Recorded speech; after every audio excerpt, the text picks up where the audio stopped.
உலகத்திலேயே மிக அசிங்கமான பெண். அப்படித்தான் அமெரிக்காவின் ஒரு விசித்திரமான நிகழ்ச்சியில இந்த பெண்ணை அறிமுகப்படுத்தினாங்க. ஆனா அந்த நிகழ்ச்சியில இருந்த யாரும் அறியாத உண்மை என்னன்னா, மேரிங்கிறவா இங்கிலாந்தை சேர்ந்தவா.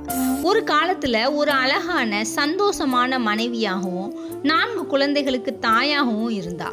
ஆனால் அவளுடைய கணவருடைய இறப்புக்கு பிறகு எல்லாமே மாறிப்போச்சு. தன்னுடைய குழந்தைகளோட தனியாக விடப்பட்டா. அந்த நேரத்தில் மேரிக்கு ஒரு அரிய நோய் ஒன்று வந்துச்சு. அது அவளுடைய தோற்றத்தையே மாற்றிட்டு.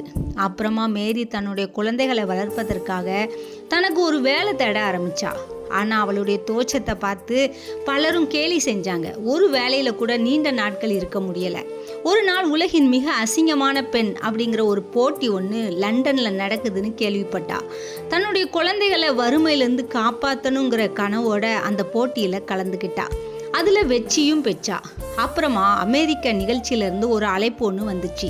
அதில் குழந்தைகளுக்கான படிப்பு, வாழ்க்கை தேவைக்கான தொகை, இதெல்லாம் பெரிய சம்பளமாக இருந்ததுனால எந்த தயக்கமும் இல்லாமல் அன்னைக்கே அதை ஏற்றுக்கிட்டா. அன்னையிலேருந்து அவள் இறக்கும் வரைக்கும் அந்த நிகழ்ச்சியில் வேடங்கள் அணிஞ்சி மக்களின் விமர்சனங்களை பொறுமையோடு சகிச்சுக்கிட்டு தன்னுடைய குழந்தைகளுக்காகவே வாழ்ந்தா. அன்னைக்கு மக்கள் அவளை உலகின் மிக அசிங்கமான பொண்ணுன்னு நினச்சாங்க. ஆனால் பைபிள் என்ன சொல்லுது தெரியுமா?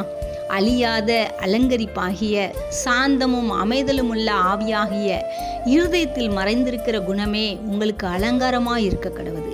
அதுவே தேவனுடைய பார்வையில் விலையேற பெற்றதுன்னு சொல்லுது. மேரி தன்னுடைய பிள்ளைகளுக்காக பொறுமையோட அமைதலோட எல்லா வார்த்தைகளையும் சகிச்சு வரலாற்றில் ஒரு அழகான வலிமையான தாயின்னு பேர் பெற்றா. வெளியரங்கமான அழகு மறைஞ்சிடும், மனுஷன் முகத்தை பார்ப்பான், ஆனால் ஆண்டவரோ இருதயத்தை பார்க்குறார்.